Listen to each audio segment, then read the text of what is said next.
भारतवर्ष के ऋषियों ने कहा, ध्यान मूलम गुरोर्मूर्ति, पूजा मूलम गुरोः पदम, मंत्र मूलम गुरोर्वाक्यम, मोक्ष मूलम गुरोः कृपा। यानी ध्यान का मूल, पूजा का मूल, मंत्र का मूल, मोक्ष का मूल सद्गुरु। उपनिषद के ऋषियों ने कहा, गुरुर् ब्रह्मा गुरुर्विष्णु गुरुर्देवो महेश्वरः, गुरु साक्षात परम ब्रह्म तस्मै श्री गुरुवे नमः। यानी गुरु ब्रह्मा विष्णु महेश, इतना ही नहीं, इन तीनों को प्रकट करने वाला परम ब्रह्म वो भी साक्षात गुरु ही है। यानी सद्गुरु वह है जो ब्रह्मा विष्णु महेश ही नहीं, साक्षात परम ब्रह्म, जो इन तीनों के भी पार है, एक शक्ति जिससे संपूर्ण अस्तित्व का सृजन हुआ, जो संपूर्ण अस्तित्व के रूप में व्यक्त हुआ है, उसका भी प्रतीक कौन हुआ? सद्गुरु हुआ।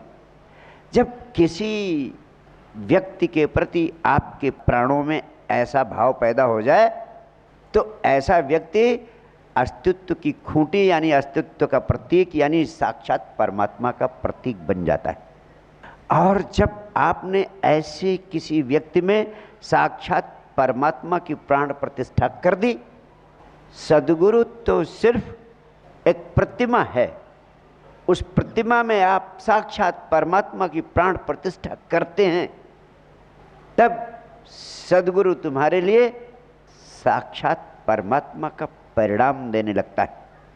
अस्तित्व की खूंटी का अर्थ इतना ही है, जैसे आप मंदिर की प्रतिमा में प्राण प्रतिष्ठा करते हैं, तब वह पत्थर की मूर्त पूजा के लायक हो जाती है, तभी उसकी पूजा संभव है जब आप उसमें परमात्मा की प्राण प्रतिष्ठा कर भाव करते हैं कि ये पत्थर की मूर्ति ने साक्षात परमात्मा इसमें धड़क रहा है।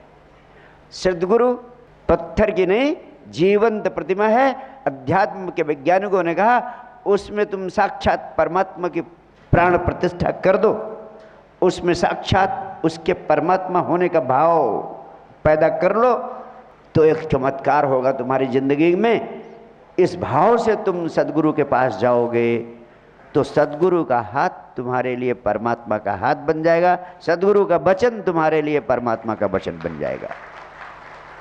इसीलिए जब तुम श्रद्धा भाव से, समर्पण भाव से सद्गुरु के समक्ष पहुंचते हो और सद्गुरु के मुंह से निकल जाता है कि तेरा सपना पूरा होगा, तेरी समस्या समाप्त, तो तुम्हारे प्राणों में 100% भरोसा पैदा हो जाता है कि गुरुदेव ने कह दिया, अब तो मेरी समस्या समाप्त हो ही गई।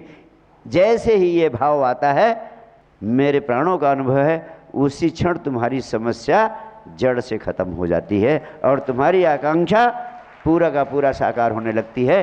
कितनी गहनता से तुमने सद्गुरु को अस्तित्व की खूंटी माना है, कितने प्राणों से तुमने साक्षात परमात्मा की सद्गुरु में प्रतिष्ठा की है।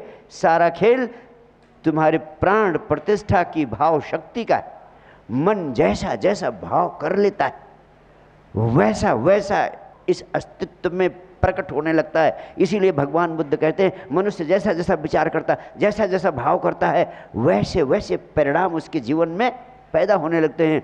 अगर तुमने इस भाव से सद्गुरु को देखा जैसे साक्षात परमात्मा को देख रहे हो, तो जब सद्गुरु की दृष्टि तुम्हारे ऊपर पड़ेगी तो तुम्हारे जन्मों जन्मों के विकारों को भी समाप्त कर देगी उसी क्षण। ऐसा मैंने अनुभव किया है। ये सारा चमत्कार तुम्हारे भीतर की शक्ति करती है। ये मत समझना कि कोई और करता है, सारी शक्ति तुम्हारे भीतर है। यद यद ब्रह्मांडे तत् पिंडे। आप अपनी उस शक्ति का प्रयोग कर सकते हैं।